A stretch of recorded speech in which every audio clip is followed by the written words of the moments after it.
গাজর দিয়ে বাড়িতে আমরা হালুয়া প্রায়ই বানিয়ে থাকি। আজকে চলুন দেখে নেওয়া যাক গাজর দিয়ে মালপোয়া বানানোর রেসিপি। তো ভিডিওটি শুরু করা যাক।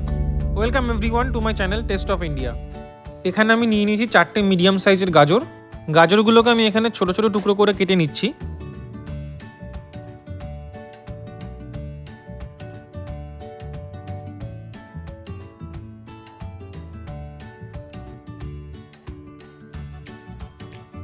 এবার আমি কিছুটা দুধ দিয়ে গাজরগুলোকে ব্লেন্ডারে ফাইন পেস্ট করে গাজর পেস্ট করা আমাদের এখানে হয়ে গেছে। এবার আমি ব্লেন্ডারে যেটুকু গাজর অবশিষ্ট ছিল সেটিকে দুধ দিয়ে মিশিয়ে এর মধ্যে এখানে আমি দিয়ে দিচ্ছি হাফ কাপ সুজি।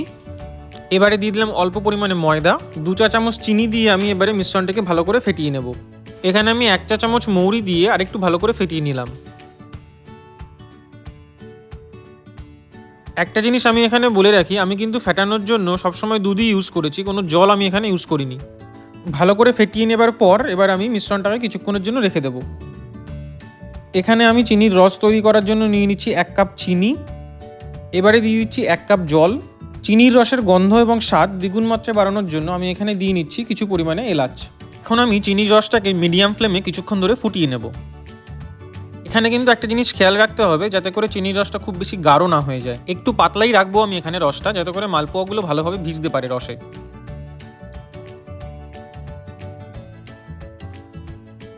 তো এখানে দেখতেই পাচ্ছেন আমাদের রসটা কিন্তু প্রায় হয়ে এসছে।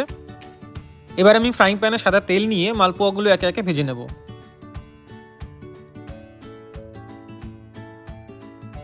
আমাদের কিন্তু মালপোয়াগুলোকে মিডিয়াম ফ্লেমে ভেজে নিতে হবে।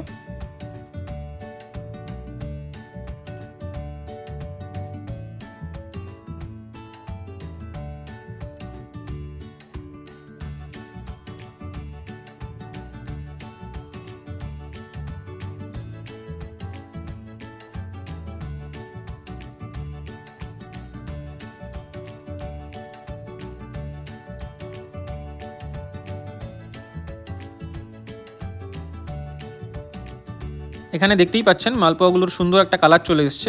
এবারে আমি তেলটা ভালোভাবে ছেঁকে নিয়ে একে একে মালপোয়াগুলোকে চিনির রসে দিয়ে দেবো। গরম থাকা অবস্থায় কিন্তু মালপোয়াগুলোকে আমাদের চিনির রসের মধ্যে দিতে হবে, যাতে করে রসটা মালপোয়াগুলোর মধ্যে ভালোভাবে ঢুকতে পারে। একই পদ্ধতিতে আমি বাকি মালপোয়াগুলো ভেজে নেব এবং চিনির রসে দিয়ে দেবো।